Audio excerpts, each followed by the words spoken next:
Diichisaa kam.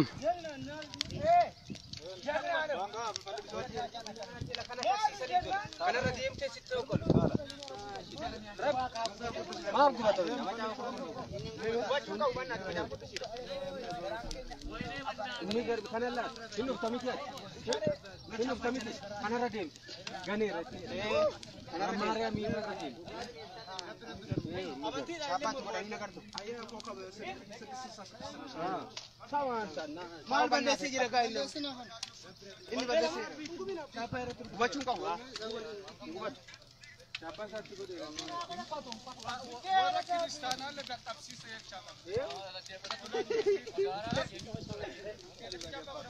Ailu kottu na kaas maal naati suuraan nu kaasne suuraan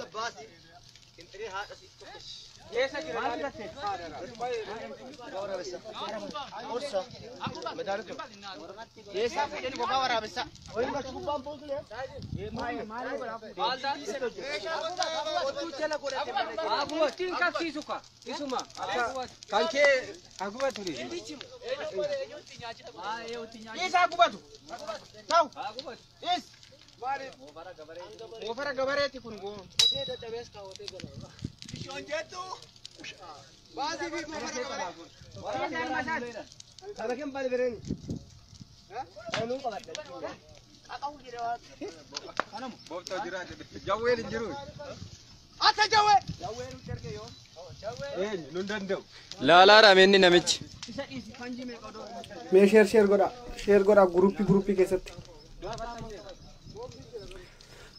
group irratti share oliif godha please group irratti share oliif godha da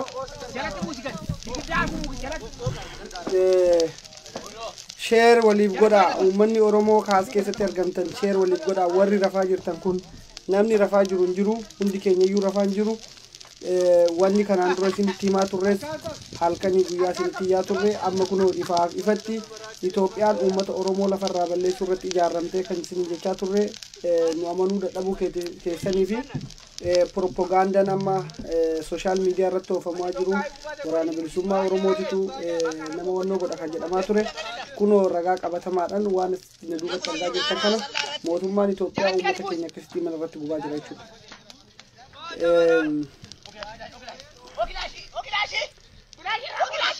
Sagalee isaanii sirriitti dhaggeeffadhaa bakka hunda irratti sheerii waliif godhaa addunyaan kana arguu qaba Aljazeeraan kana arguu qaba BBC'n kana arguu qaba CNN kana arguu qaba Zedeliyaan kana arguu qaba kanaaf uummanni Oromoo bakka jirtanii harka wal qabatanii gara qabsoo keessaniitti finiinsuu qofatu furmaata ilmaan namaa akkasitti mana keessatti gubachaa turan gujii keessatti dubbachaa tan ture nama mana keessatti gubanii mana otoo lubbuun jiru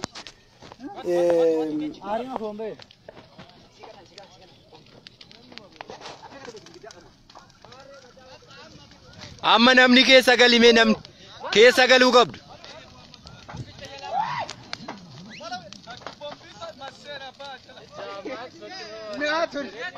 Share waliif godha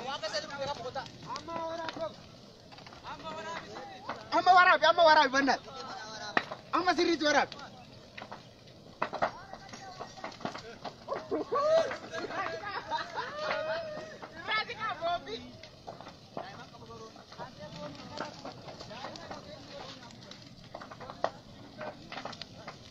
share waliif godha please share godha warri as keessatti argamta share godha waan lubbuu ilmaan namaati saba keenya gubachaa jira haadha Oromoo gubachaa jira abbaa Oromoo gubachaa jira obboleessa keetti gubachaa jira ilmaan keenya gubachaa jira share nu godha uummata addunyaan akka addunyaan waan kana argu barbaanna share godha share waliif godha wantoota argaa jirtan kan argaa jirtan miidiyaa irratti waan Abbabee Garasuusaa haasa'anii fi hojii isaanii jeneraalummaa isaaniitti fudhatan konoreelummaa isaaniitti fudhatan warri beekee diin guddifatee uummata keenya irratti bifa kanaan uummata keenya lafarraa duguugaa akka ture isin himaa jirra jechuudha.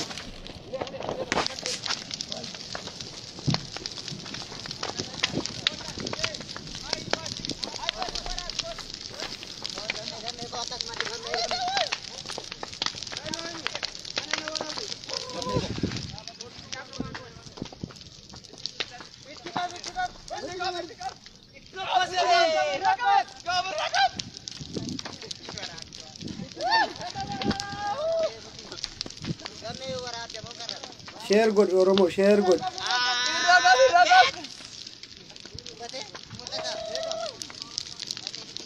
share god akana caalaan bultumee faa arganii acaaluu hundeessaa faa arganii warri bilisoomnee warri beeytee oromoo lolaa jiran arganii kun hunduu gochaa suukanneessaa uummata keenya irratti saba keenya irratti geggeessamaa turu namni hundinuu haa daawwatu.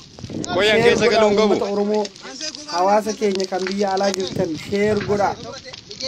Gabrummaan kanaa olii hin jiru uummata keenya irratti kanaa olitti du'a malee wanni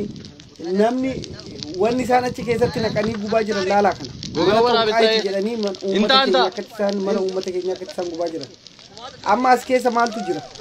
Mana kana akkasitti gubanii mana kana irratti amma injifannoo galmeessisanii addunyaa irratti agarsiisuu isaaniiti.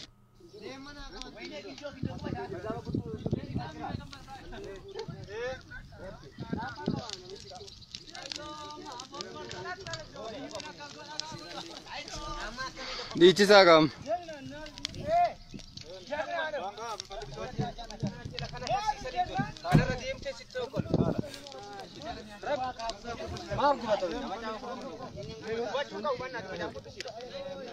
Egaa daawwattoota keenya jaalatamuuf kabajamoo wanni isin asirratti daawwachaa jirtan waan mana mootummaan Itoophiyaa uummata Oromoo irratti gubaa jiru uummanni Oromoo akkanatti gubachaa jiraatee waggaa 150 akka manni kun gubatetti ilmi Oromoo otoo lubbuun jiru kan gubate mana hidhaa keessatti akka mana keessatti kun akkanatti gubaa jiran kuni amata gaafa Abiy biyya qabate Abiyoot lijuwaan tibalaallechi jedhee dubbachaa ture.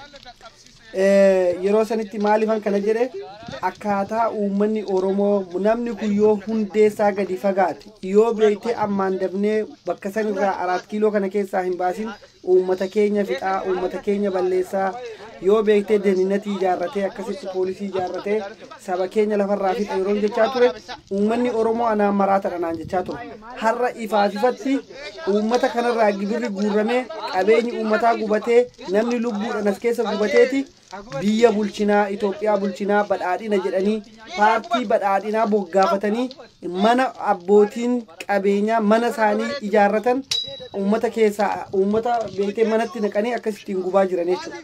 Kana waraana bilisummaa Oromooti jedhanii kan isaan yakkaa jiran. Kana fa'i Daani'eel Bariisoo Areerefaa kan isaan gabaasaa jiran. Kuni godina Gujii keessatti raawwatan.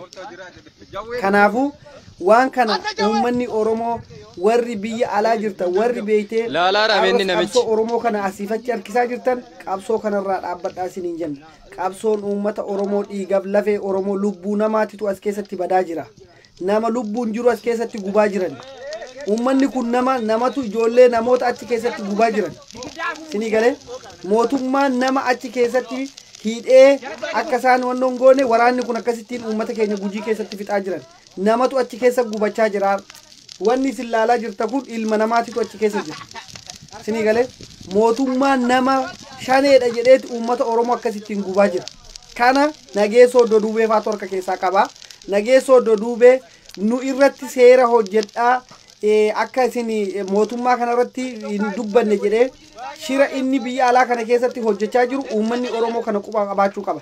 Garuu as keessatti Nageessoo Dodubee faa akka isaan nama gubachiisaa jiran kana sirriitti hubachuu qaban. Daani'eel Bariisoo Areerefaatu keessa harka qaba. Abbabee Garasuu fa'i kana walumaa galatti warri OPDO beeytee miidiyaa fi sooshaal miidiyaa irra warri jiran hundinuu itti gaafatamummaa qaban. Lubbuu namaatu as keessa jira. Nama gubaa jiran mana kana keessatti ilma namaa gubaa jira. Manni kun duwwaa miti isinitti hima dhaggeeffadhaa. Boru ragaadhaaf namoota kana dhaqanii achi keessaa barbaadanii haa baasan. Ilma namaatitu gubachaa jira. Reeffa nama kanaan dura isinitti agarsiisatin ture. Sheer goonee turre kan isaan mana keessatti nama guban jechuudha.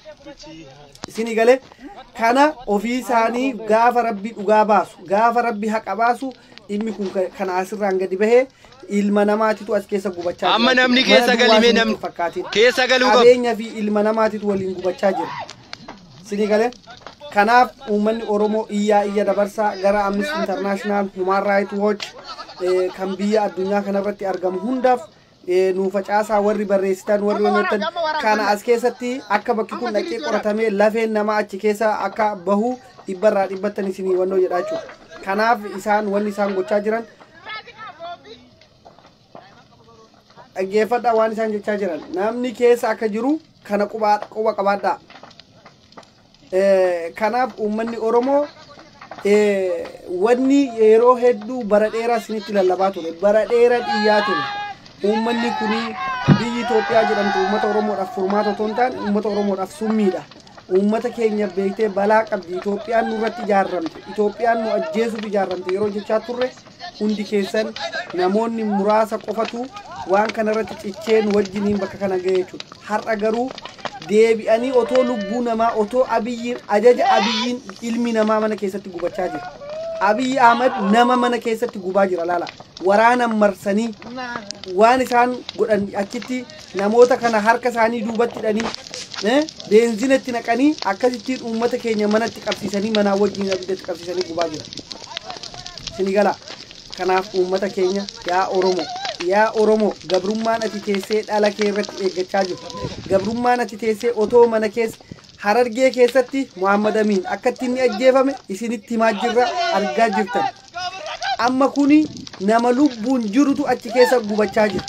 Otoo inni iyyuu achi keessa gubachaa jira. Arraba isaa, wannoo isaa, afaan isaa feestaaliidhaan fuqqaalanii akka inni hin iyyine wannoon jennetti akkasittiin gubaa jira.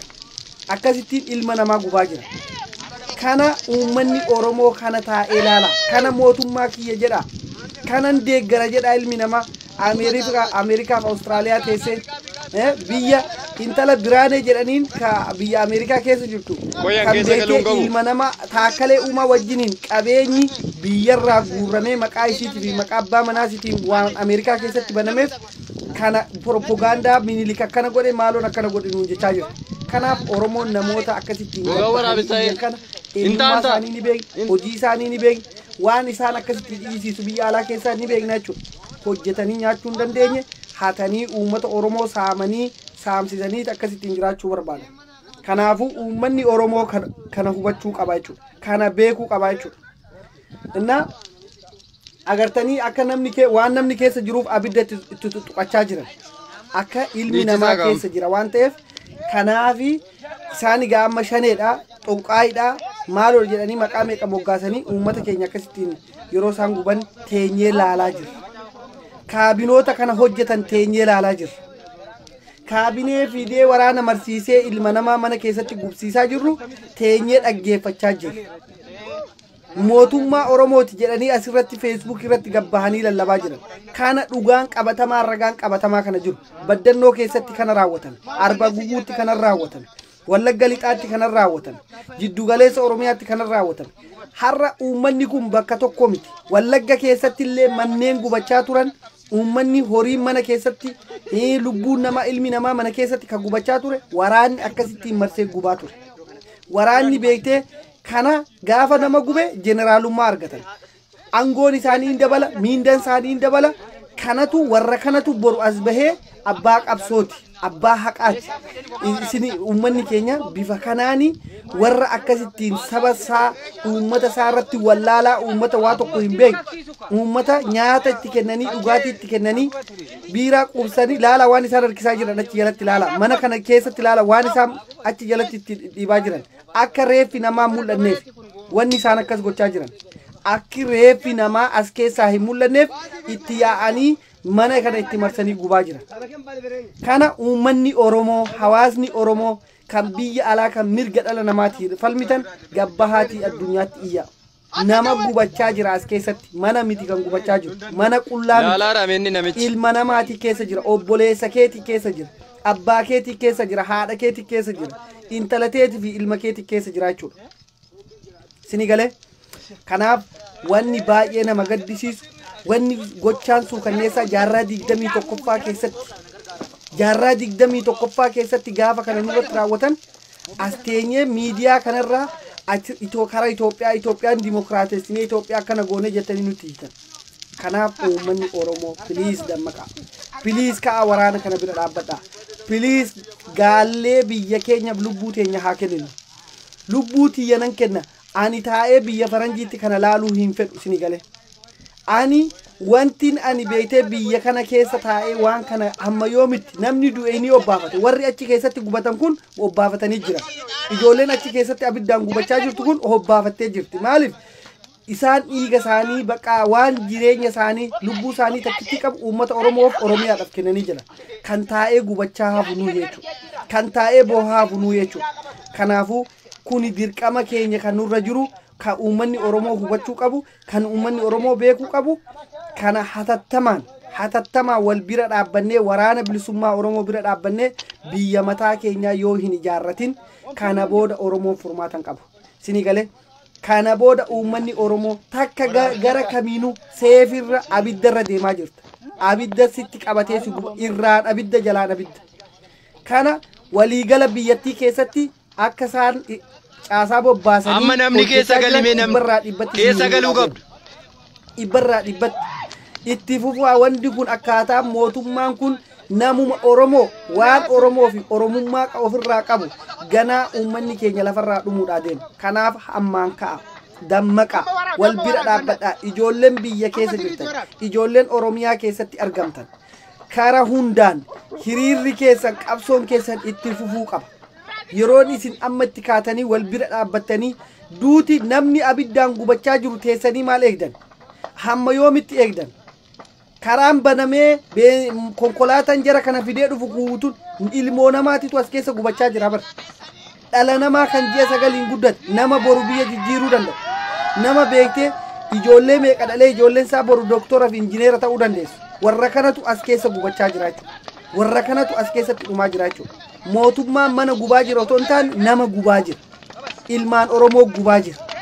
Kana ka gubaa jiru ilma Abiyyi Ahmad gubaa jira. Abiyyi Ahmad ilmaan Oromoo as keessatti gubaa jira. Kana wanni isin beekuu qabdan. Kan isin hubachuu qabdan. Mana gubate jettanii warri callistan, warri mana gubate jettanii wannoo jettan kabeebsuu barbaadda. Manaa miti kan gubachaa jiru. Mana kana keessa nama jira, ilma namaati jira. Sigalee ilma namaa an akka kiyyaaf keetii kan beektee saba isaatii fi mirga isaatiif qabsaa'u achi keessa gubachaa jira. Obboleessa sii ta'a, obboleettii sii ta'a, ilma sii ta'a, abbaa sii ta'uu danda'a jechuudha. Namni achi keessa jiru kun hin argine waan sigalee umurii isaanii waan hin beekneef kana umurii isaanii waan tokkollee wanti wanni hin jiru. Garuu Abiyyi Ahmad ilmaan Oromoo abiddaan akkasitti gubachiisaa jira. Gujii keessatti yeroo hedduu raawwatan. Yeroo tokko lamaa miti wanni kun kan raawwatan. Yeroo baay'ee raawwatan. Lixa Oromiyaa keessatti, Qellam Wallaggaa keessatti ilmaan Oromoo akkasittiin gubatanii jira. Kanaaf uummanni keenya bakka jirtan yoo hamma hin dammaqin, yoo kana bira hin dhaabbatin, maali wanni nuti namummaa himan? Maali wanni nuti Oromummaa himan? Maali wanni nuti afaan Oromoo mootummaan ilma namaa akkasitti waraana gadi ergee nama gubaa jira. Mootummaan mana keessatti uummata hidhee harka duubatti hidhee afaan akka isaan inni jire cuqqaalee akkasitti mana isaanii gubee akkasitti mana isaaniitiif isaan walitti gubaa jiru kan biyya jenneetti itti gallamoo mootummaa kana ani waanuman dubbadhu hin beeku dhugaa rabbii isinitti hima. Har'a amma sa'aatiin nabirraa halkanii reefu bari'uuf daqiiqa sa'aatii ganama keessa sa'aatii jaa jechuun ruubirruudhaan maaliifan ka'ee dhaabbachaa jira? Maaliifan ka'ee dubbachaa jira? Dhiiga Oromoo fi lafee Oromootu as keessaa akka manni kun gubatu kun garaan kiyya na keessa gubachaa jira. Sinigalee mar'imaan kiyya akkasitti na boba'aa jira. Saba kiyya as keessa gubachaa jira. Oromoo akkuma anillee silaa beektee carraa ta'ee biyya alaa jira malee otoon biyya jiraadhe akkanas keessa gubadhu beekamaadha jechuudha. Kanaaf ilmaan Oromoo yoo wal bira dhaabbatin, yoo waliif wabii hin ta'in wanni teenyee wallaallu hin jirru jechuudha. Nama meeqa Oromoo haadha Oromoo meeqa bo'aa jira? Haadha Oromoo meeqatu akkas ta'aa jira jechuudha. Kanaaf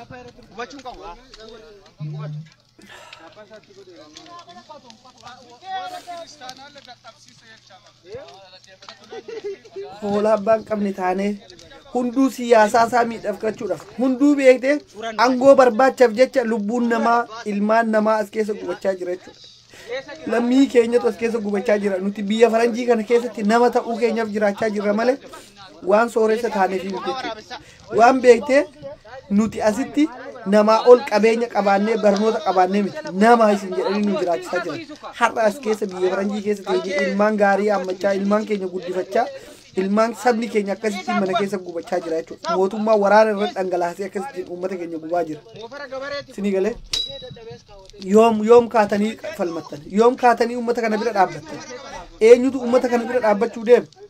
Otoo akkasittiin abiddaan gubachaa jiranii iyyarraa achi qabachaa. Kanaaf uummanni Oromoo bakka jirtanii, gumaa lammii keessanii yoo hin baasin, gumaa ijoollee kanaa yoo isin hin baasin, dhiigni ijoollee kanaa isin gaafata. Nama meeqatti gabbaraa jirraa? Kan mana hidhaa keessatti kanaan dura ijoollee keenya uummata keenya fixaa turan har'a ifatti baasanii abidda itti qabsiisanii nu gubaa jiran. Kanaan dura yaadattu yoo taatan Qilixoo keessatti ijoollee abidda itti qabsiisanii gubaa turan. Har'a immoo kun uummata viidiyoodhaan agarsiisuudhaaf, Oromoo mataa gadi qabachiisuudhaaf, Oromoo jilbiiffachiisuudhaaf.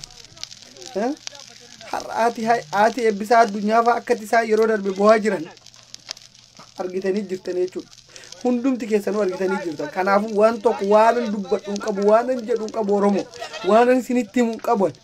Doktorri fi Profeesarri biyya alaa jiru kun waan isin gootan uummata kanarraa baatanii rakkoon uummata kanaaf furmaata argachuu dhabuun waggaa 150 akkasittiin abbootiin keenya gubatanii Finfinnee keessatti uummanni keenya uummanni Tuulamaa akkanatti gubachaa ture. Kanaaf egaa wanni beektee saba kanarraa dhalannee isaan irraa baanee har'a biyya alaa kana keessatti maalla dhibeedha. Maalla dhibee aangoo barbaacha.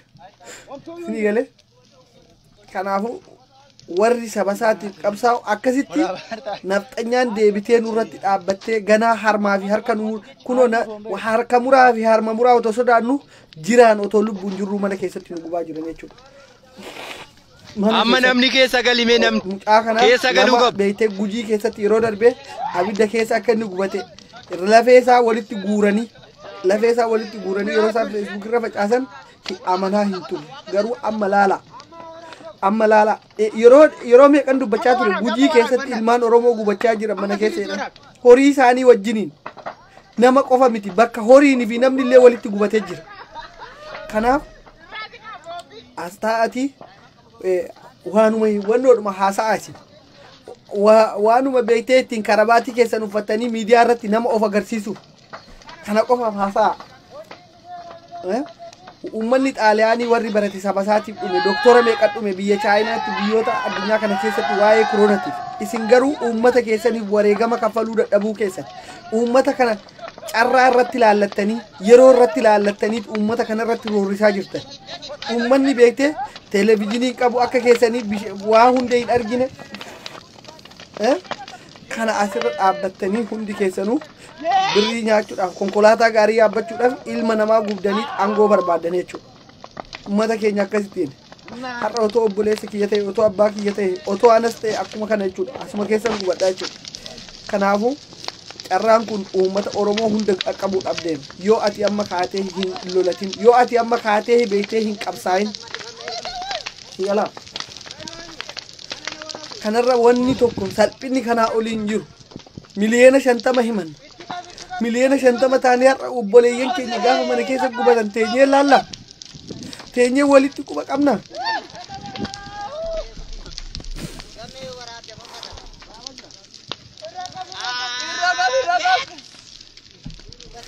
Yaa Oromoo. Tuma dhaloonni kiyya jiraatu.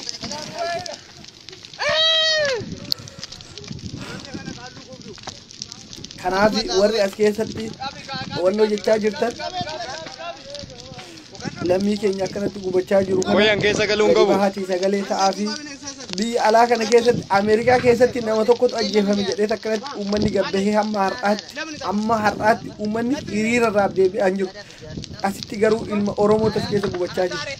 Obboleessa keetti tas keessa gubachaa jiru. Isinii galee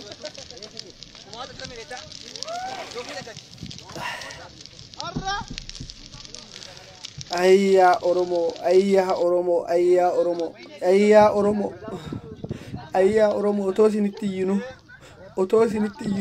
otoo isinitti iyyinu akkasitti ilma namaa abiddaan guban laala. Ilmoo namaatti gubachaa jira. Siti galee qotee bulaa Oromoo horsiisee bulaa Oromoo as keessa gubachaa jira.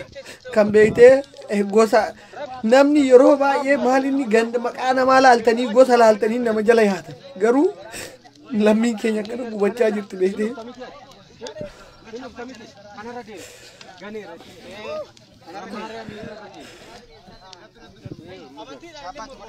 Baay'ee garaa nama nyaatu wanni godhan hin jiru sinii galee wanni goonu takka illee hin jiru. Walirratti ilaalle maal goonu harqoota gabrummaa baannee.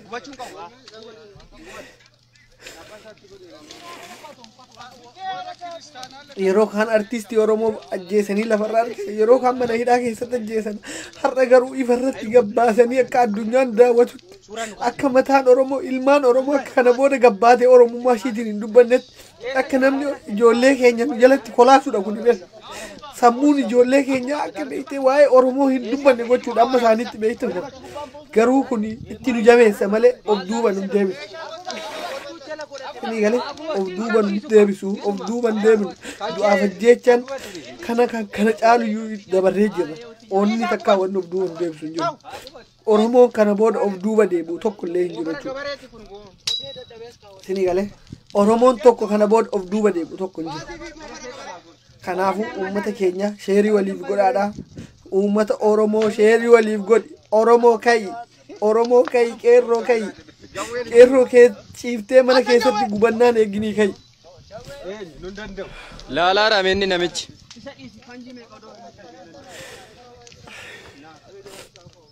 Warra ilmoo dhabeetu rakkate warra abbaa dhabeetu akkasitti karaa irratti hafa malee sin maal abbaa gittaasan.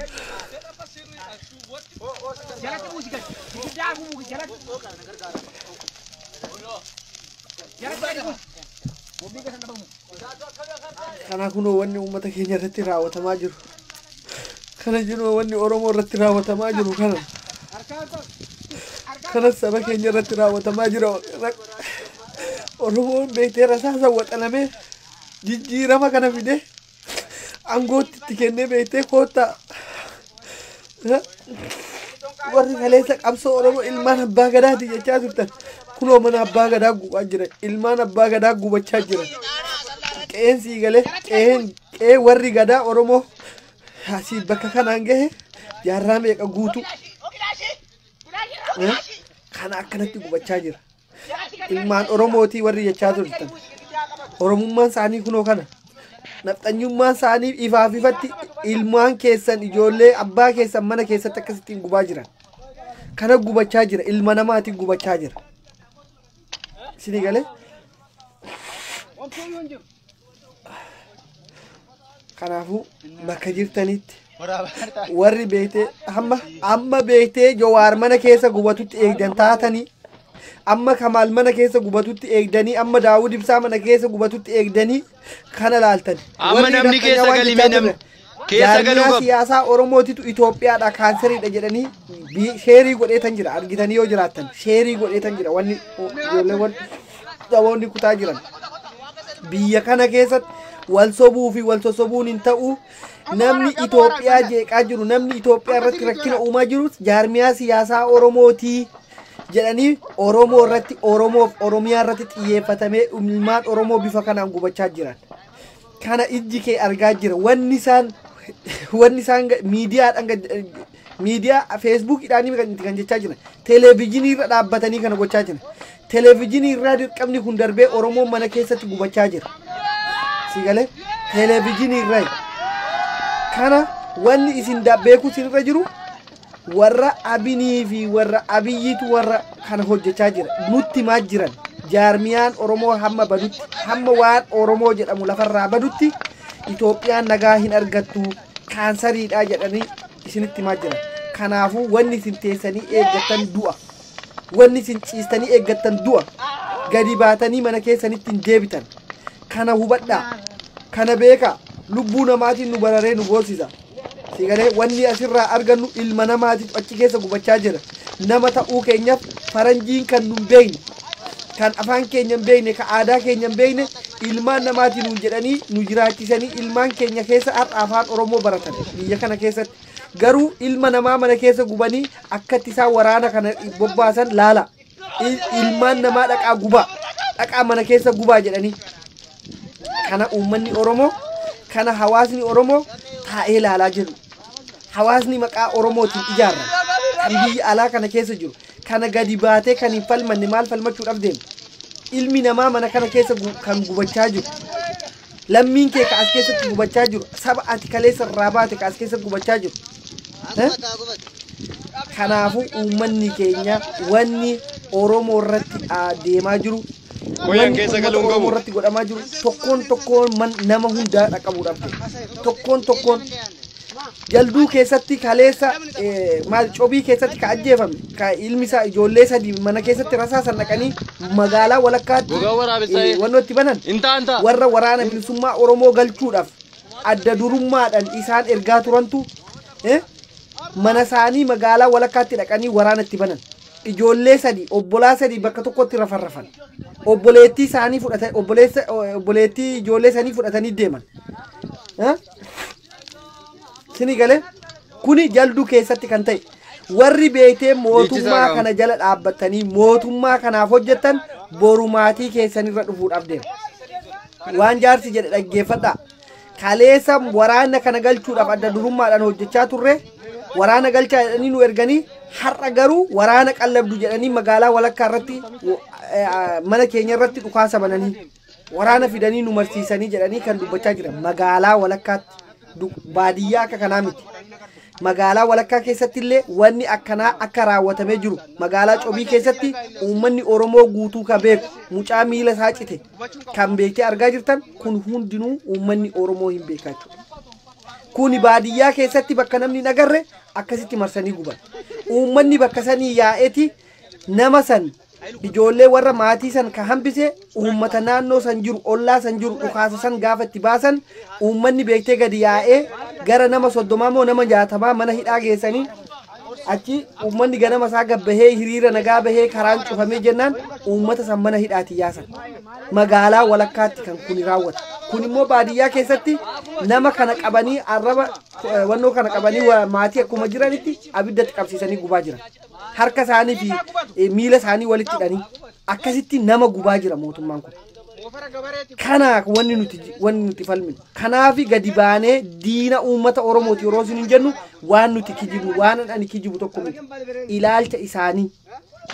ilaalcha isaanii harma muraaf harka muraa wayyaa bar warri ilmaan harka muraati bar abbootiin keenya harkan qabani bar harka yoo dhabanillee har'a bakka kana jirraa bar harka lama qabnaa nuti har'a haati teenya ka harma beektee harma takka nu hoosiftee nu guddifte har'a ijoolleen isii jirti ijoollee isiiti har'a nuti bar kuni garuu nama lubbuun jiru akka nama tokkollee hin dhalanne akka namni tokko bakka isaa hin buune isaa fi ijoollee isaa walitti qabee gubaa jira bar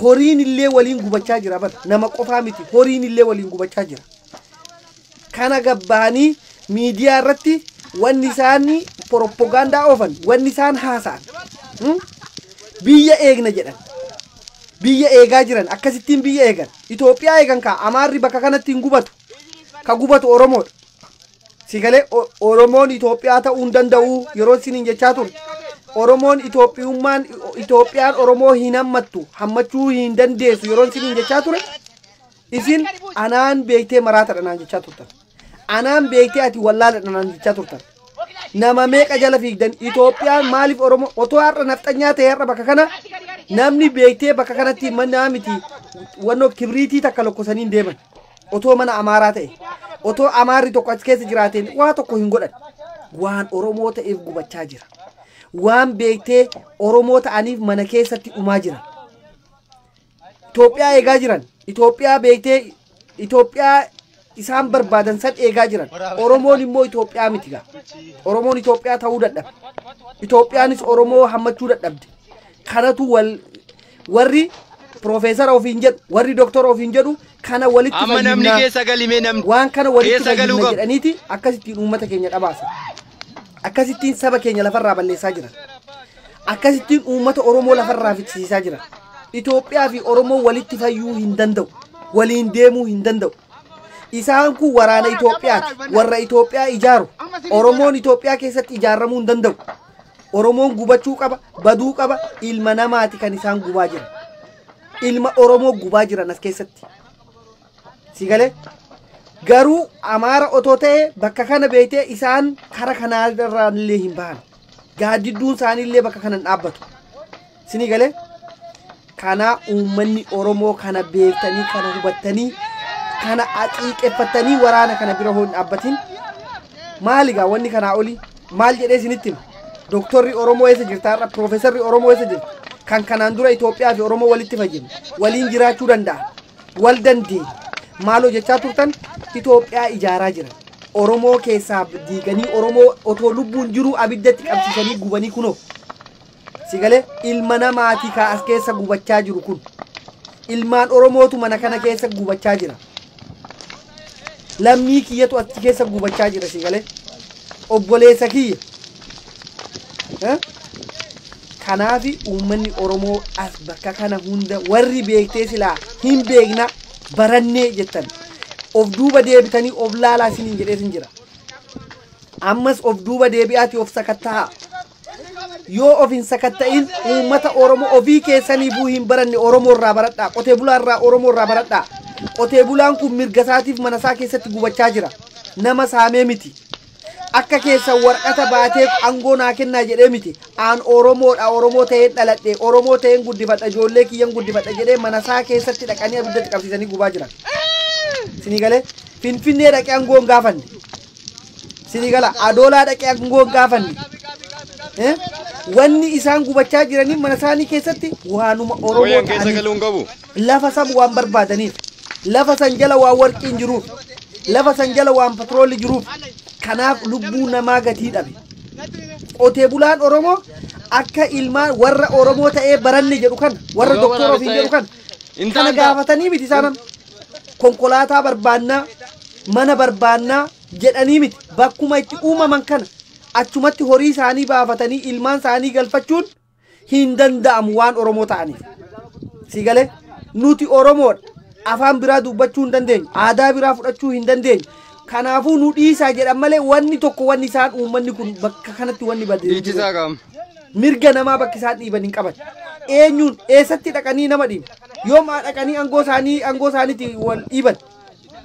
Kan ajjeefamaa jiruuf Oromoo ta'uu isaatiif. Baadiyyaa Oromoo keessatti ilmaan Oromoo gubachuun lubbuun namaa gubachuun Oromoo ta'uudhaaf waan isaan gaafatan tokko hin jiru. Aangoo nuu kennaa hin jenneen beeka. Kanaafuu warri baandaa diinaa taatanii hojjetan gatii keessan immoo ni argattan. Har'a warri ilmaan namaa akkasitti lubbuu namaa mana keessa gubaa jirtan warri ilma Oromoo mana keessa gubaa jirtan akkasittiin teessanii nyaattan isinitti fakkaatin. Hundi keessaniyyuu abbaa duularraa dabalee qabee hamma beektee baacaa dabaleetiin bahee hamma har'a kaabineen irra jirtu tokkoon keessan gatii keessan argachuuf teessan. Tokkoon keessan. Uummanni Oromoo mana kaabinee yoo gadi bahee abiddatti qabsiisee hin gubin wannummaan Oromoon beektee bilisummaa inni argatu tokkollee hin jiru. Kana uummanni keenya yoo beektee maaliif abbootiin amantii abbootiin beektee abbootiin gadaa qeesonni gabbaatanii dubbadhaadha. Saba kanaaf akka qeesota duriitti wareegama. Sheekiin beektee uummata kana dura deemee namni duusilaa sheeki maaliif saba kanaaf hin dhaabbadhee saba kanan barsiisaa rabbiin beektee lubbuu namaa baraaraa jedhanii kan namoonni ilma namaa ka abidda keessa mana keessatti abiddaan gubachaa jiru teessanii ilaaltanii sheerii gootan hidhii xuxuudha wanni ta'e. Sini gala biyya faranjii kana keessatti akkamitti akka jiraachaa jiru laala. Akkaataan jiraachaa jiru. Biyya keenyaa ol lafatti dhalannee ol gosa nuti itti dhalannee ol gosa keenyaa ol jiraachaa jirra beeki. Har'a warri biyya keessatti gosaan amma biyya alaa kana keessatti gosaan deemtu kun namni isitti aanu beektee kan sitti aanan kee mootummaatu wabii keenya ilmaan keenya nuuf qabeenya keenya waan nuti qabnu hunda rifeensi mataa keenya akka nurraan buqqaane mootummaatu wabii keenya mootummaatu gaachana keenya. Mootummaan nu eega yeroo gosaan hin deemina kutaadhaan hin deemina amantiin hin deemina seera jala deemna heera ijaarranna kan nama hundaa walqixa godhu kan uummata Oromoo beektee ija bitaa fi ija mirgaa godhee laal akkasittiin seera waan dhabneef mana keessatti namni gubachaa jira. Abidda wanni isaan ilma namaa gubaa jiran. Sini galee ilma Oromootu achi keessa gubachaa jira jechuudha. Lammii keetii gubachaa jira. Kana yoo garaan kee aaree hin aarute, yoo kana beektee garaa hin kutatu taate, yoo ati kanarra dabartee Itoophiyaa ka jettu taate, akkamitti akkasitti nun beeknu obboleessa kee? Akkamitti akkasitti nun beeknu obboleettiitii? Si galee? Kuni hundinuu wanni raawwatamaa jiru waan Oromummaan jirtuuf, waan Oromoo ta'aniif qofa. Lafa isaaniitiif ajjeefamaa jiran. Qabeenya isaaniitiif mana keessatti gubachaa jiran. Meeshaa fudhatanii biyya namaa dhaqanii weeraranii miti. Mana isaanii keessatti qe'ee dhalatan keessatti kan abiddaan gubachaa jiran. Qabeenya isaaniitiif keessa galuu qabdu. Baadiyyaa Oromoo. Warri har'a akkanatti gubu kun qabeenya dinquu dayaas magaalaa ta'e malee lafarraa dhabamsiisan. Hunda isaanii warra achi keessa jiru kana hundaa'u lafarraa dhabamsiisan. Maaliif ajaajni deemu kanuma? Wanni dinquu irratti deemaa jirus kanuma. Waan addaa tokkoo miti. Sini galee wanni addaa tokko hin jiru. Wanni namarratti Oromoo irratti deemu. Abbootii qabeenyaa Oromoo lafa isaanii dhabamsiisanii irratti gubanii ofiidhaa lafa isaanii irratti jiraachuu barbaada. Bakka qabeenya Oromoof Oromoon ajjeefamaa jira. Jaalmarroon jedhee jira bar. Weenni maaliifan ajjeefama jennaan eegee kiyyaafan ajjeefamaa jedheedha. Kanaaf mootummaan Oromoo lafarraa gubaadha. Oromoon lafarraa baduu qabdi. Baasuu qabna. Eenyu kanaan dura Madagaskaaritti isin galchina jechaan turre. Madagaskaaritti isin galchinaan nuun jechaan turre. Kanaafuu yoo amma namni achi jiru kun kana wanni isaan gubanii Facebook irra kaaniif akka namni baqatuuf lafa sana akka gadhiisanii deemaniif akka ijoo namni weeraree deemuuf akka ijoo namni ka jiru immoo akka beektee saba jijjiirratuuf. Sinitti mee jira obbo Ida'oo boruu sinitti mee jira. Har'a sabni afaan jijjiirrate kun guutuun irra caalan parsantiin 70 Oromoodha jedhee jira. Wanni godhame maali?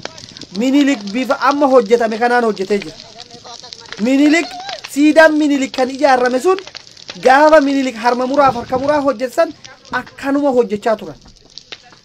Lubbuu Oromoo gubanii Oromoon akka amantiisaa gadhiisu, akka beektee Guraagee ta'u, akka inni beektee Amaara ta'u, akka inni beektee biyya Somaalee ta'u waan meeqa godhan. Kana hundatu Oromoo irratti godhan. Ammallee kanuma godhamaa jira. Kanumatu raawwatamaa jira ammallee. Bakka tokko qofaa kun. Bakka tokko keessa Wallagga keessatti manaa gadi baasanii haadha abbaa ilmi kee waraana bilisummaa Oromoo jedhanii gaafa ajjeesan. Waan addaati kanarra hin jiru jechuudha. Ilma kee waraana bilisummaa Oromoo jedhanii Wallagga keessatti kan sana ajjeesaa jiran. Waan beekee ilma keetiif warri as keessatti gubachaa jiru kunis ilma isaanii waraana bilisummaa Oromoo keessa jira. Ilma isaaniitu falmataa. Isaantu falmataa qabeenya isaaniitiif dhumaa jira. Qabeenya abbaa kiyyaa qabeenya haadha kiyyaa diinni dhaalu orman ta'uu of ta'een jiraadhaa of ta'een bulaa kanatu akka isaan beektee jiraatti otoo lubbuun jiranii abiddaan gubatan isaan godha. Sinigala kana mootummaan Abiyyi uummata Oromoo akka gubaa jiru uummanni Oromoo as keessa akka gubachaa jiru waraana kanaan ragaa qabatamaadhaan namichi kun seera addunyaatti nuu dhiyaachuu qaba. Seera addunyaatti nuu dhiyaachuu qaba. Kanaaf uummanni Oromoo kana beekuu qaba. Warri biyya alaa jirtan warri beektee as keessa sagalee warra kana dhaggeeffadhaa. Waan isaan jechaa jiran dhaggeeffadhaa. Hubadhaa yaa ilmaan Oromoo. Yaa ilmaan Oromoo hubadhaa wanni ijoolleen tun jechaa jirtu. Akkaataa beektee isaan itti gadhiisan. Kanaaf wanni nuti asirra dhaabbannee iyyinuuf dhiiga lammii keenya lubbuu lammii keenyatiif jennee yeroo nuti dubbannu namni hedduun waan inni jedhu wanni amma ilma namaa as keessa gubachaa jiru hirriiba maaliin na qaba mee rabbi jedhiti hirriiba maaliin na qaba akkamittiin cinaatti gannaa ciisa akkamittiin arrafa sammuu maaliin na hojii dhaqee hojjeta otoo lammiin kee dhiigni kee kanatti keessaa dhalattee jirtu gubachaa jiru.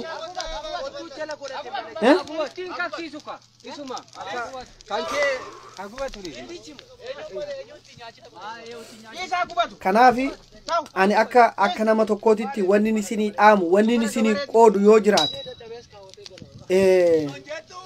Laala laalaadhaaf argaadhaaf uummata Oromoo yoo beektee kan namummaa qabaatu taate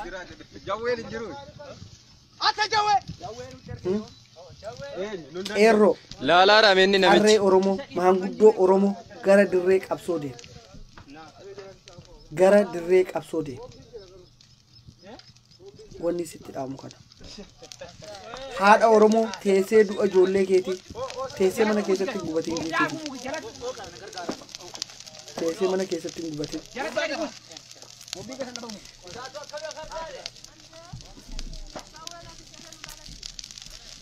booye dadhabe waan hin beeku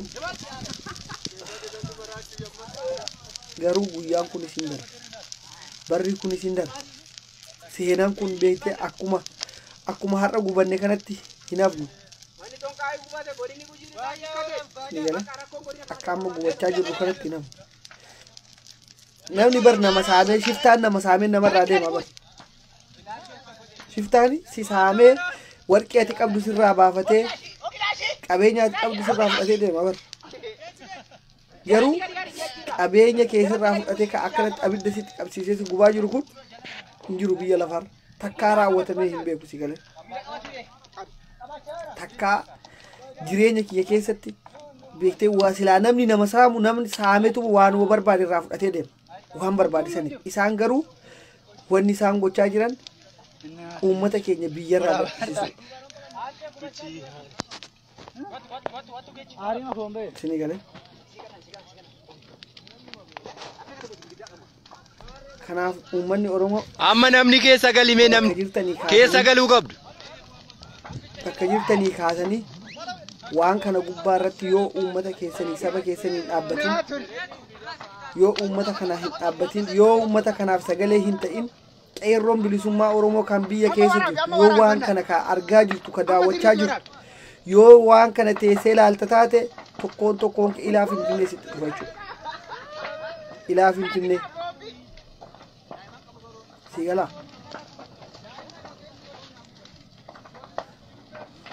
lammii kiyya gubachaa jira akka isaan gubachaa jiran anis jiraatti gubachaa tan jiraadha jechuudha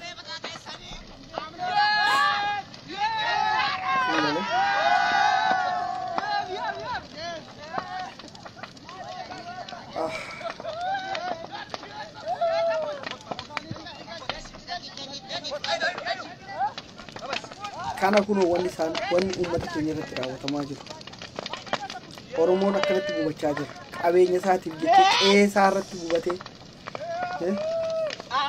qeesaa irratti gubata kunoo Oromoon mana isaa keessatti mana keessatti dhalate mana keessatti hore keessatti abiddatti qabsiisanii gubaa jiru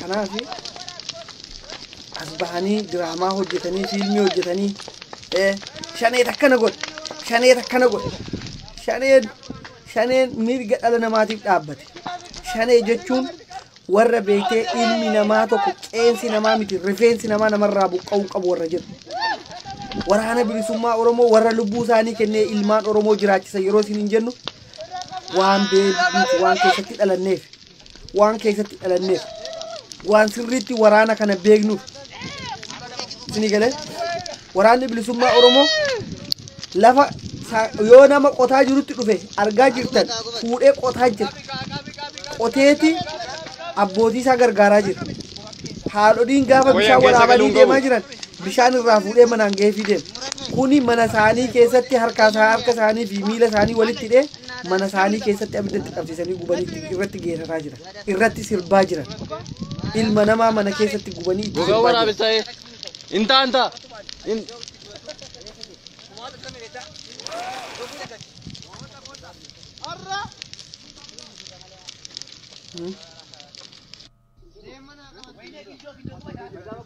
kanaafi waanan jedhu qabu waanan jedhu wanni jedhu tokkollee hin jiru akkaataan uummata Oromooti ibsu hin jiru dhiichisaa qaba uummanni Oromoo addunyaan kana argee haa murteessu bas addunyaan kana argee haa murteessu sigale kana arganii ulmaan oromootis oromoo kuni way of duuba nu deebisuu hin danda'u mana keessatti gubachuu hundi keenya akka kana gubanna hamma lafarraa dhabamnutti gubanna malee sodaa isaaniitiif takkaa'uu mana keenyatti deebine har'a ijoolleen amboo keessaa yoo gubannaa obboleeyyan isaanii kanaaf gadi hin bahin bakka hunda oromiyaa golaaree hunda oromiyaa keessaa yoo gadi bahee hin falmin ilmi namaa yeroo abiddaan mana keessa gubachaa jiru yeroo waraanni beektee manatti marsee abidda itti qabsiisee gubu oromoon kana taa'ee ilaallata oromoon kana taa'ee filannoo eeggata kana teessee filannoo eeggatta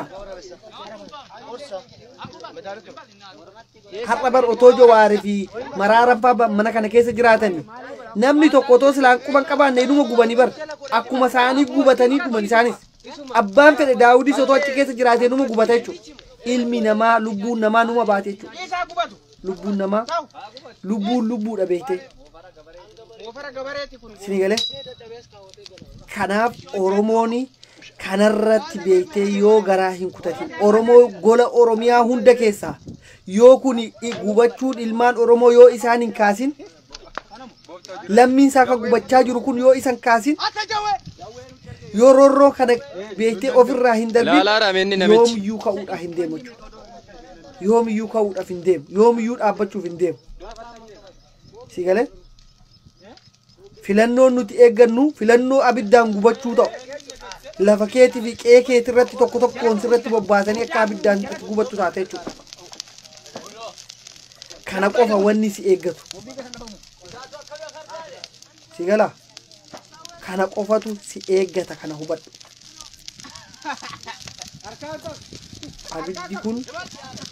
abiddi kun uummata keenya hunda dhaqqabuudhaaf deema sigale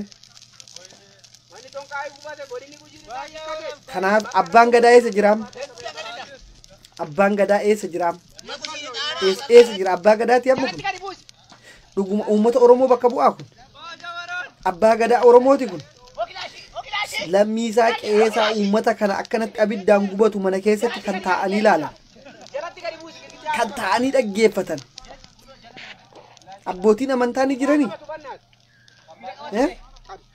namni abidda namarraa dhaamsa malee abidda namatti qabsiisee nama guba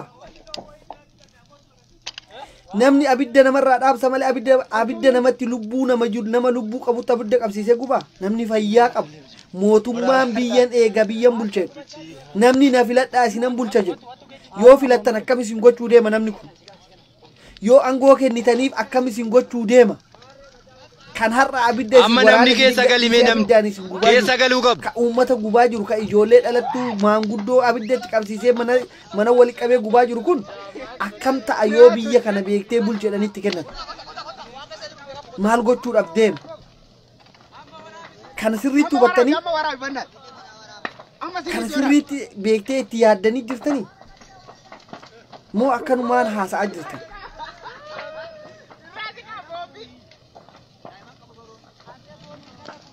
mee sirriitti itti yaada ciisatti itti yaada namni kun otoo dhuma aangoo kennineef iyyuu akkam nu gochuu deeman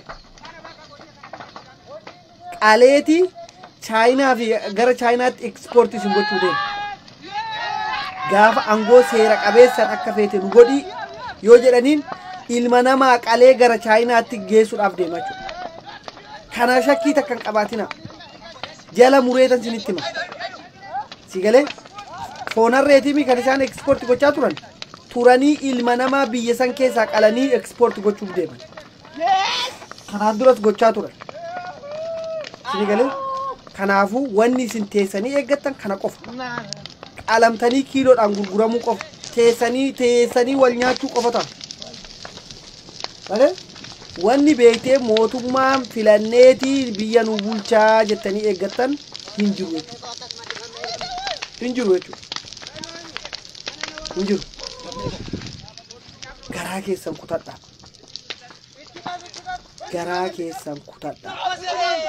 namummaa qabaadhaa ilma namaa ta'uu keessan qofa baga garuu dhugaa waraana bilisummaa Oromoo bahe. Baga haqxi waraana bilisummaa Oromoo bahe. Lafee elemoo qilxuusitu lallabaa jira bar. Qarqarqirroodhaa iyyaa jira bar. Sigalee lafee nadhii gammadaatitu iyyaa jira bar. Yeroon kanaan dura isiniin jechaa ture. Warra beektee haqaa fi dhugaadhaaf lubbuu isaanii kennan. Koyan keessa galuun karaa qabu. isaaniirra deemu. Karaan isaanii fuuldur yoo karaa isaaniirra deemne ifatti baana wanni isiniin jechaa ture. Dhiiga isaanii fi lafee isaanii hanga ammaatti iyyaa jira. Bakka isaan itti kufan sanii amma har'aatti isatu lallabaa jira dhugaa isaanii dhokachuu dadhabe. Dhugaa isaaniitti awwaaluu dadhaban har'a warri Itoophiyaa biyya alaa kanarraa Ameerikaa fi Awustiraaliyaa biyyoonni isaan hin gargaarin hin jiru. Dhugaan uummata kanaa fannifamuun Maammoo Muzammir, ajjeefamuun Jeneraal Taaddasaa Birruu, ajjeefamuun Jaagamaa Badhaanee, Guutamaa Hawaas, Hambisaa Soolee, Dhiichisaa qaama. ilmaan Oromoo kunoo dhugaan isaanii akkanatti lallabaa jira. Itoophiyaani waan uummata Oromoo irratti gootu, waan uummata Oromoo abiddaan akka ishiin gubaa jirtu haqa isaanii dubbatamaa jira. Eenyuyyuu qadaaduu hin danda'u kana. Eenyuyyuu karaa isaanii dhugaa isaanii awwaaluu hin danda'u. Sigalee waraanni bilisummaa Oromoo kan dhiiga baaroo tumsaa dhiiga badhoo dachaasiin ijaarame.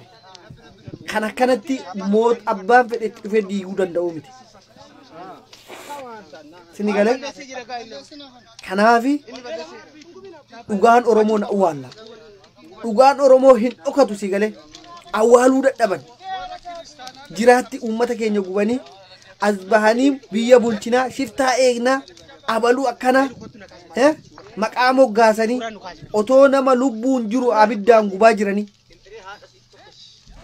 Lafeen ilmaan Oromoo yoom callise? Ekeraan Oromoo yoom callise? Halkanii guyyaa dhaabbatee falmaa jira. Sigalee haati isaanii harka isaanii waaqatti ol qabanii dhugaa ijoollee teenyaa nu baasi yeroo jedhan baasaa jira Rabbi. Dhugaan dhala namaa nama 700 irreecha irratti dhabne akka tasaa ta'e ijoolleen 79 magaalaa Amboo keessatti sa'aatii tokko jidduutti harcaatee hattuudhaa fi kashalabbeetu du'e jedhame kana hundumaa dhugaan dhiigni ijoollee Oromoo Arsii keessatti obbolaan 3 obbolaan 4 mana keessatti dhume. Wallagga keessatti ijoolleen dubartii ulfi meeqa nurraa dhumte. Ilmoo ajjeesanii haadhanirra taa'ee jedhanii dhugaan ijoollee sanii dhiigni ijoollee sanii hin dhabamne jechuudha. Dhugaa san beektee eenyu awwaaluu hin danda'u. Sinigalee dhugaan ijoollee kanaa eessatti iyyuu hin awwaala. Hin lallaba. Isin gattanii biraa deemtanis isin beektee garagartanii ilaaluu dadhabdanis ka laaluu Rabbi jechuudha. Ka eegu Rabbi jechuudha. Ka dhugaa dubbatu Rabbi. Dhugaan ilmoo waaqati yeroo jedhan hin dhageenye. Hin beektanii? Isaan amma waraana bilisummaa Oromoo yakka hojjete jedhanii addunyaa irratti silaa beektee pitishinii irratti guuruu abukaatoo irratti bituudha. Garuu dhugaan immoo akkanatti baha. Dhiigni namaa akkamitti akkanatti baha jechuudha. Faranjiin beektee halkanii guyyaa hojjettee ragaa meeqa barbaaddee waan meeqa gooteetti dhugaa namaa baasa. Kan Oromoo immoo Rabbitu baasa. Bar Rabbitu dhaabbatee falma. Rabbitu wajjin dhaabbatee gaafa isaan asirraan ukkaamsine jedhan asirraan immoo jalaa bulluq godhee baasa. Televezyiinii 100 ol miidiyaa 100 ol biyya keessatti ijaaranii ka Oromoo irratti hojjetu. Ka afaan Oromoo beektee afaan Oromoo fi uummanni Oromoo lafa kanarraa dhabamuu qaba warra jedhu hunda Feesbuukii, Yuutuubii, Biloogarii meeqa miidiyaa meeqa ijaaraniiti Oromoo dhabamsiisuuf halkanii guyyaa hojjechaa jira. Ammoo dhugaan Oromoo hin awwaalamu. Eenyuyyuu awwaaluu hin danda'u. Kanaafi amma namni keessa galimee namni keessa galuu qabdu. Baga baqataa taanee jiran. Har'a biyya alaa keenya jiraachuun namni hundinuu wanni kun eessatti ta'ee Itoophiyaa keessatti ta'uusaa uummanni boru beektee bira gaha. Warri barreessa, warri seenaa barreessa, warri dhugaa barreessa. Ilmi namaa mana keessatti gubachuusaa Amnesty International fi Human Rights Watch kana irra deebi'anii dhaqanii sakatta'anii lafa isaan namni keessatti gubate kana lafee namaa keessaa guuranii addunyaa irratti barreessanii seenaadhaaf ilmaan Oromoo akka qabeenya isaaniitiif jecha mana isaanii irratti wareegaman kana seenan akka boru ragaa ba'u akka boru dhaloonni kana baru gochuun dirqama keenya. Sini galee nutillee isaanii wajjin hin deemnee wareegame isaanii wajjin deemnee gallee guban hin teenyu biyya alaa kana keessa teenyee wanni ijoolleen Oromoo bakka jirtanii yoo amma kaaftanii sa'aatii kana kaaftanii yoo isin kana laaltanii ofin ijaar yoo isin kana laaltanii waraana bilisummaa Oromoo bira dhaabban ani kana yoomiyyuu isin beekee ni yaaddanii nama jedhee isin fudhadhu jechuudha.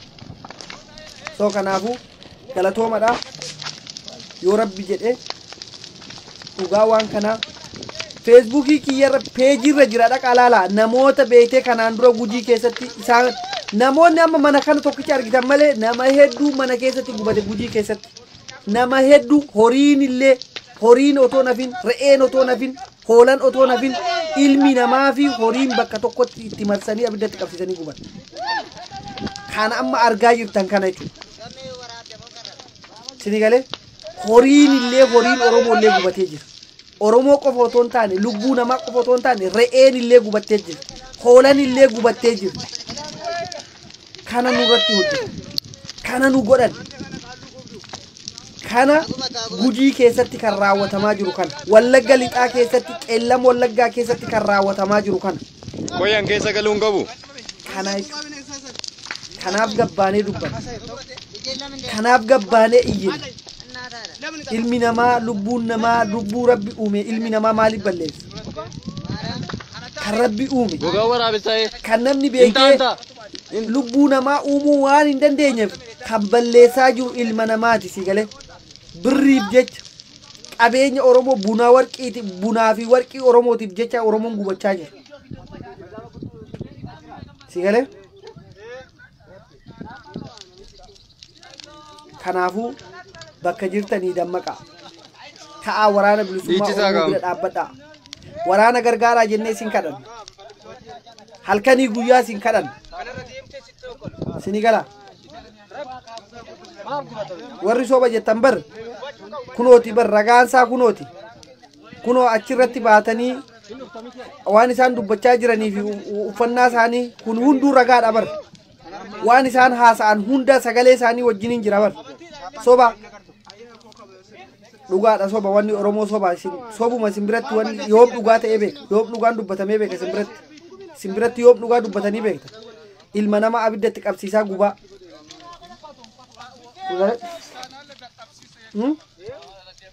Shimallis Abdiisaa yoo rabbi jedhe innillee silaa otoo carraa guyyaa takka argadhee isa mana kana keessatti isa galchee isa wajjin hin gubee natti tola.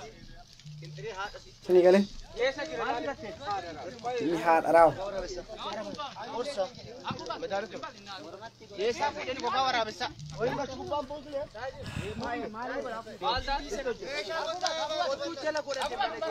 Galatoomaa guyyaa gaarii qabaadhaa. Jabaadhaa Oromoo fuuldurri keenya ifa. Jaalmarroon argitanii akkatti inni waraana uummata Oromoo barsiisaa jiru. Maarchii keessanii waraanni bilisummaa Oromoo uummata Oromoo barsiisaa jira kan jedhu ji'a sadaffaa keessa kanan laayivii waraabee dhaqaa laala. Dhaqaa laala ji'a sadaffaa keessa waraanni bilisummaa Oromoo uummata barsiisaa jira. Hawaasa barsiisaa jira. Hawaasa kana beektee beela'ee dheebotee keessa dhaabbatee waliif gadi deeme qeesaatii fi lafa isaarratti of ta'ee akka jiraatu biyya isaaf akka jiraatu barsiisaa jira jedhee isinitti himaa ture. Mootummaan kun immoo gaafa inni aangoo irratti bahee gaafa inni beektee Minilikiin faarsurraa eegalee amma har'aatti otoon sinitti himu akka beektee Facebook irratti ani sheeriin godhe Facebookii kiyya yeroo meeqa narra cufsiisa yeroo meeqa Oromoo dhumti beektee warrummaan amma as keessa teessanii boossan kun wanni guddaan uummata Oromooti ani dhaab amma warri qabsoo kana beektee qabsoo tana karaa irratti eega. Qabsoo Oromoo karaa irraa akkasiin hin jal'anne eega. Gosaan hin deemina, amantiin hin deemina, naannoodhaan hin deemina. Wanni ani isinii dhaamu guddoon seera fi heera adda bilisummaa Oromoo lafarratti akka inni dhaabbatu godha. Biyya Ameerikaa keessatti dimokiraasii wanni bal'ateef wanni beektee ilmi namaa ajjeefamuun qabu jedhame wanni Awurooppaa guutuun itti jiraachaa jiru seeratu lafarratti gadi buufamee ijaarrama. Gurraacha ta'ii adii ta'ii kunoo akkasumatti namni sii dhaabbata jechuudha. Sidii galee seeratu lafarratti ijaarrama. Seeratu hojiitti hiikame. Oromooni seera adda bilisummaa Oromoo hojii irratti hiikkachuu irratti piraaktiksii gochuu qaba. Muuxannoo isaa agarsiisuu danda'uu qaba. Hayyoonni Oromoo kana uummata Oromoo irra deddeebi'anii barsiisuu qaban. Warri beektee biyya intarneetii gaarii jiran, miidiyaa bal'aarra warri ta'an. Kana hawaasni Oromoo seera kana lafarratti gad buusee Amma namni keessa galimee namni waan amantii ta'eef, inni waan kiristaana ta'eef, inni waan musliima ta'eef, inni waan beektee gosa kana ta'eef, inni waan kutaa kana ta'eef hin jedhamu jechuudha. Seeratu jira waan ta'eef. Waan seerri jiruuf eenyuyyuu nama kamiyyuu daangeffamuu hin danda'amu jechuudha. Walqixa laallamaa jechuudha. Miizanaan deemaa jechuudha. Kanaaf adda bilisummaa Oromoo, uummanni Oromoo adda bilisummaa Oromoo, uummata Oromoo jechuun adda bilisummaa Oromoo. Seera kana lafarratti hiikameet adda bilisummaa Oromoof uummanni Oromoo akkas ta'a. Afaan qofaan otoo hin taane seerri sun lafarratti gaafa hiikamu uummannis adda bilisummaa Oromooti, waraannis adda bilisummaa Oromooti. Seera sana hamma hin fudhanitti, hamma seera saniin hin bulinitti, hamma seera san jala hin deeminitti, hamma seera san hojiitti hin hiikin kunoo kanas irratti raawwatama. Seera dhabnee walii abboomamuu dadhabnee teenyee wallaalu hamma beektee tokko dhumee san fixanii dhufanii sibira gaanitti teessee laalu. Gujii keessatti kan wanni kun raawwatamaa ture waggaa 2 guutuu uummanni Oromoo kan dhumaa ture. Wallaggatti darbee wallagga waggaa 2 guutuu dhumaa ture. Boorana keessatti waan kana raawwatame. Amma Shawaa Lixaa keessatti waan kanatu raawwatamaa jira. Exactly kana raawwatamaa jira. Sigalee Arsii keessatti raawwatamaa jira. Jimma Abbaa Jifaar keessatti raawwatamaa jira. Nama biyyoota naannoo Oromiyaa kana keessatti Amaarri tokko tuqamee jira hanga ammatti. Rifeensi Amaara irraa buqqa'ee jira. Nama nafxanyaa tokko irraa rifeensi isaa buqqa'ee jira. Miliyoona 11 jira moo akkam miliyoona 3 Oromiyaa keessa jira. Miliyoona 3. Miliyoona 3 kanarraa mee rifeensi tokko irraa buqqa'ee jira. Qeensi isaanii irraa buqqa'ee jira. Gadi bahuu dadhabanii galuu dadhabanii jiranii. Isaanii abbaa biyyaati. Mootummaan waraanni kun isaan hin tuqu. Waraanni kun beektee ittisiisa isaan irraan kaasu hojii irraa ari'aman ni rashamanaman yoo isaan tuqan. Ammoo wanni isaan irratti bobbahan Oromoo ajjeesu. Qotee bulaa Oromoo lafa isaarraa fuudhanii dhimma keessatti Oromoo guutummaan guutuu lafarraa guuranii yoo dubbattan shaneedha isiin fidha jedhanii bulchiinsi magaalaa kantiibaan magaalaa gabbahee yoo isin afaan keessan hin qabatin ila walaana sinitti waama makalakayaan sinitti waama federaala sinitti waama komaandi poostiin isin irratti waame isin dhabamsiisa lafa kanarraa jedheeni viidiyoon isaa waraabamee jira kan isaatis dhuftanii laaluuf teessan kan isaas viidiyoon isaa waraabamee jira. Uummatni beektee ijoollee ofii mana barumsaa geeffatu karaa mana barumsaa ijoollee irratti cufanii manni barumsaa cufamee masjiida beektee uummanni achitti fudhate masjiida irraa fudhatanii lafa masjiidaa kenname hunda Jimma keessatti irraa fudhatamaa jira. Bakka Oromoon jiru naannoo Oromoon itti baay'atu kana hundatu raawwatamaa jira. Ragaadhaan isinii fida viidiyoosa isinii galee interneetitu waan dhufuu dadhabeef internet sababii interneetiiti malee hin dhufa viidiyoon kan isaan mana karaa ijoolleen deemturra karaa cufanii kan gurguraa jiran ka Oromoo lubbuu wajjinii mana keessa guban nafxanyaan hin bitee irratti ijaarrata akkuma Israa'el beektee lafa isii amma Filisteenii xiyyaaran tumaa doozariidhaan diigaa ofiimmoo fooq irratti ijaarrachaa deema ofiimmoo beektee ijoollee isaanii irratti barsiifachaa deema. Itoophiyaan fi exactly wanni Israa'elii keessatti godhamaa jiru Israa'el Filisxeen irratti gochaa jirtu nafxanyaan uummata Oromoo irratti gochaa jirti. Homaa takkallee imagine mee xiqqoodhuma ishee ofirra garagaraa yaadamee rabbi jedhaati amata 2 guutuu bar rifeensi nafxanyaa tokkoon buqqaane bar. Nafxanyaa kan jedhamu tokkoon isii kan beektee namni tokko isiitti bu'ee jiru bar. Gaaddidduu ishiirra namni dhaabbatee jiru bar. Uummata keenyatu mana keessa gubachaa jira. Ilma Oromoo fi haadha Oromootu karaa irratti du'aa jira. Mana hidhaa keessatti ka du'aa jiru Oromoodha.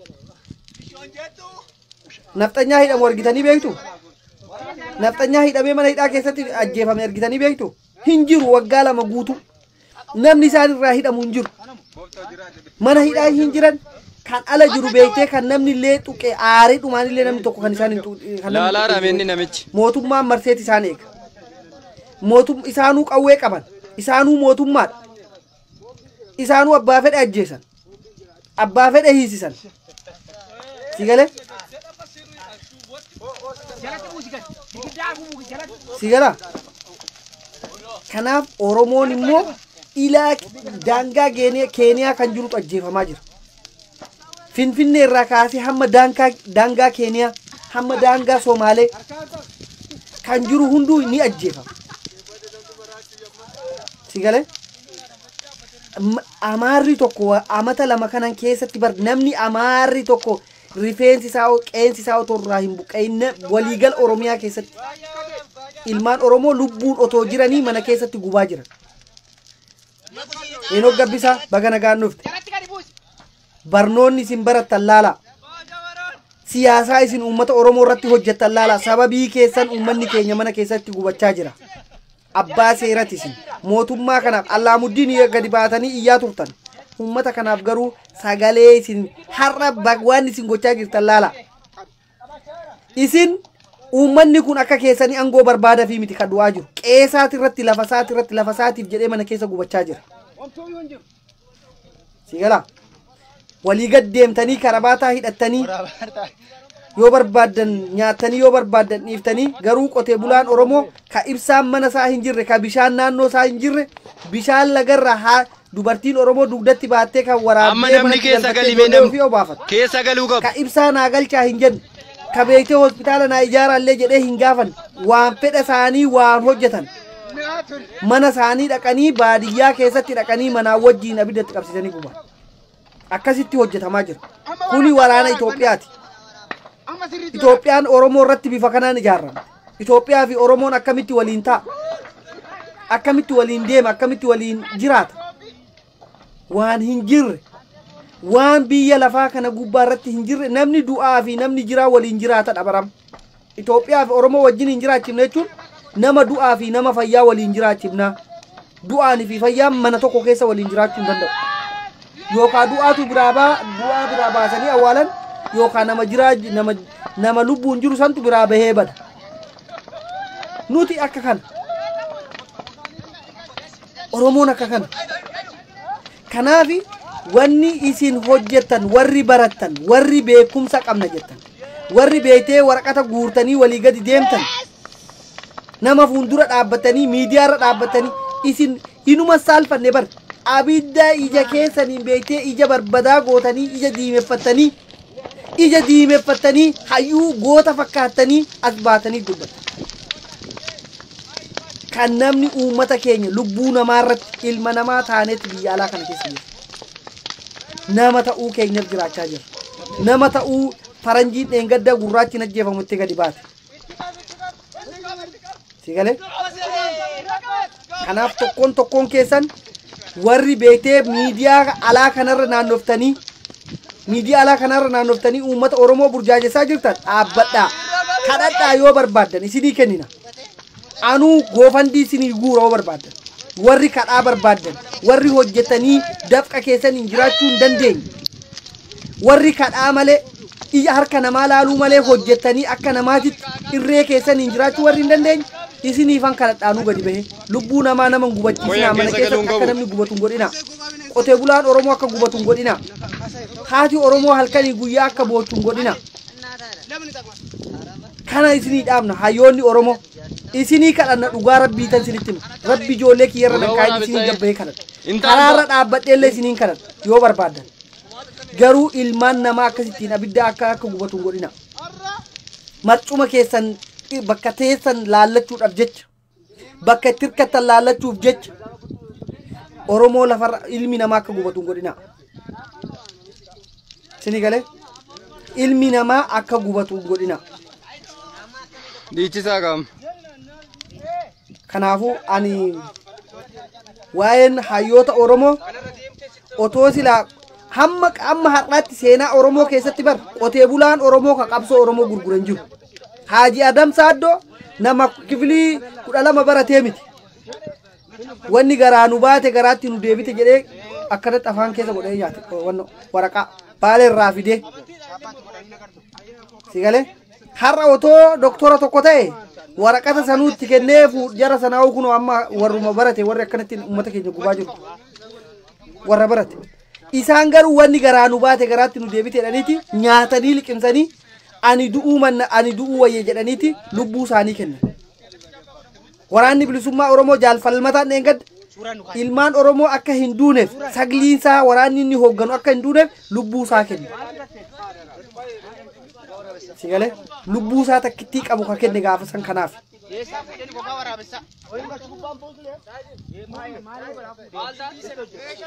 Kanaaf har'a yeroo gadi baatanii barannee jettanii miidiyaarra naannoftanii karabaataa hidhatanii an bakka keessan bu'eetan saalfadha.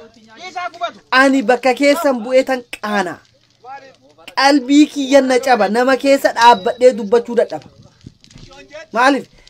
Amata shanguutuu dhiiga Oromoo dhangala'ee lafee Oromoo lakkee rakkaaruu dadhabdanii yaadachuu dadhabdanii wanni isin mul'ataa jiru isin angoodha. Wanni isin mul'achaa jiru birrii soorummaa miliyoonarii ta'u dhiiga namaatiin lafee namaatiin ilmi namaa biyya faranjii keessatti namni jiraachuu qaba.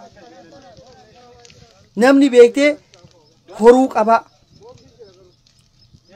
Kanaaf uummanni Oromoo ofirra garagaraa warri hayyoota taatan of laala. Bahaa qabsoo kana keessa Isaa gawanatti galaataa hin geggeeffanna nuun isin hin barbaannu nuti. Nuti hin of bulchuu Oromiyaa miti beektee biyya Afrikaa guutuu bulchuu dandeenya. Nuun jeeqinaa isintu nu jeeqaa jira. Isintu ilmaan Oromoo ficcisiisaa jira. Hin jeeqinaa uummata Oromoo. Hin jeeqinaa. Isaa ta'a.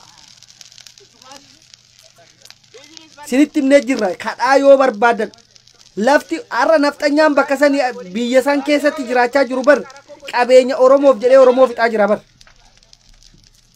Maali Oromoo yoo ati argachuu baatte ijoolleen kee ni argatti bar. Kana beekuu sirra jira. Kan baradhe jedhu. Kana ani injiinera jettu. Kana ani doktora jedhu. Kana ani abbaa seerati jedhu. Ofirra garagarii of laala. Qabsoo Oromoo isintu balleessa. Dhiiga Oromoof lafee Oromoo isintu balleessaa jira. Bakka hundatti deemtanii mallatteessu. Bakka hundatti deemtanii afaan Oromoolee hin dubbattan. Afaan Ingiliishiitiin nuun galu afaan Oromootiin maal jedhama jettanii nama gaafattan. Ofiifuu waa hin beektan. Afaan keessa nuun beektan. Eenyuuf jettanii Ingilizii afaan Ingiliziitiin nutti himtan. Musaqqaf jedhanii afaan Arabaatiin. Mutaxawwir nama beektee of jajjuu. Amma namni keessa galimee keessa galuu qabu. Tullaa. Sigale afaan Oromooti sitti muu hin saalfata. Afaan Ingiliishiitiin akkas jedhama. Bakka inni isa amma isaatti bar nama biyya lafaarra namni hin jiru. Ammoo lubbuun namaa kun beektee halkanii guyyaa qabahu sababii isaaniiti. Sigala. Kanaafi uummanni Oromoo namni qotee bulaan Oromoo nafxanyaa ofirraa buqqisuu danda'a. Nafxanyaa halkanii miti guyyaa takkaan ofirraa galchuu danda'a. Warri beektee taakkuu ta'e warri akka Oromoon hin bilisoomne ilmaan Oromoo bara baraan akka beektee abiddaan gubatan kan godhan isini malee uummanni keenya eeboodhaa fi gaachanaan fardaan itti gabbahee guyyaa takkatti ofirraa galcha. Guyyaa takkittitti otoo isin keessa harka marattanii teessan gaafa biyyi bilisoomte kootta aangoo ofii hiradha. Gaafa biyyi bilisoomte muuxannoo keessanii fi dandeettii keessan fidaatii kootta na filadhaa jedha. Gaafa san uummanni isinaa filatu. Bakka barbaadanatti gaafa san hojjettan. Har'a ka loluu barbaadu qofa haa lolu. Har'a beektee kan saba kanaaf bakka sabni kun itti si waammate qofatti kootu hojjedhu. Sigale bakka uummanni itti si barbaadutti kootu hojjedhu. Ofii keeti hojii hin baasini ati ofiifuu ati beektee nama uummatarraa waa barbaadu waan taate ati uummata na jajin abbaan qabeenyaa si haa ajaju abbaan biyyaa si haa ajaju. Rakkoo guddaa kan fide bar amma biyya faranjiitti abbaa qabeenya si ajaja. Kan Oromoo immoo warra barate warra sumunii takka kiisiidhaan qabne kan waraqata adii baatee deemutu namicha beektee lafa hektaara 50 qabu hektaara 60 qabu ka'ee taa'ee ajaja si galee ofiidhaa namichi hektaara 60 qabu bishaan dhugeeti namicha waraqaa gurraacha waraqaa tana baatee deemuuf wannoo kennaa deema. Koyan keessa galuun gahu. Aannan kennee aannan dhugu namichi bar ofiidhaa loon 1,000 qaba bar. Namichi waan tokko of harkaa hin qabne namichi beektee waraqa qofa of harkaa baatee deemu dhufee jaarsa biraa abbootii qabeenyaa Oromoo biraa maal godha waraqaa tana baateeti aannan dhuga sun immoo bishaan dhuga dafqa isaa xuruursee beektee waan meeqa godhe kanaafi hojii keessan barnoonni keessan akkaataa itti ajajamtan waan irratti hojjettan hin baran qubee dubbistan malee mana barumsaa keessa naannoftan malee namni abbaan qabeenyaa isin amma abbaa qabeenyaa taatan Oromoo irratti abbaa qabeenyaa taatan otoo birrii 10 kiisiidhaan qabaatiin ol baatanii waan meeqa haasoftanii biyya beektee ijaartanii diigdanii waan meeqa gootan kanaafu ani kana booda isinirraan dhaabbadhu beeka uummata Oromoo sinitti kaasa akka bakka argamtanitti likkii keessan argattan qotee bulaan Oromoo akka isin hin dhiibne barataan Oromoo akka isin hin dhiibne goon ijoollee Oromoon ficcisiisina si galee so kanaafuu kanuma isiniin jedha galatoomadha baay'ee tokko beektee har'a overdosiin jira baay'ee ummataarra na bahee jira baay'ee tokko mataarra na bahee jira kanaaf waan kanammoo uummanni keenya waliigalaati qeerroon bilisummaa Oromoo warri biyya keessa jirtan halkan otoo waan kana hin eegin amma kaatanii qabsoo keessanitti fufuu qabdu Gujii keessatti ilma Oromoo gubachaa jira hamma dhufee Finfinnee keessatti gubatutti hin eegin hamma dhaqee Walloo keessatti gubatutti hin eegin hamma dhufee beektee Baaleef Arsii keessatti Harargee keessatti kunoo Mahammad Huseenis Mahammad Aminis kanuma kanaa miti wanni ta'e maali kanarraa maal adda jira Wallagga keessatti kunoo amata 2 guutuu deemaa jira kanaafuu kanuma isiniin jedha galatoomadha guyyaa gaarii isin haa ta'u yeroo biraa walitti deebina baay'ee tokko ni natti dhagaamee jira jabaadhaa qabsoon keenyatti fufaa beektee dhiigni ijoollee kana dhiigni uummata kana lafeen uummata kana bilisummaaf walabummaadha jedheeti nama guyyaa gaarii qabaadhaa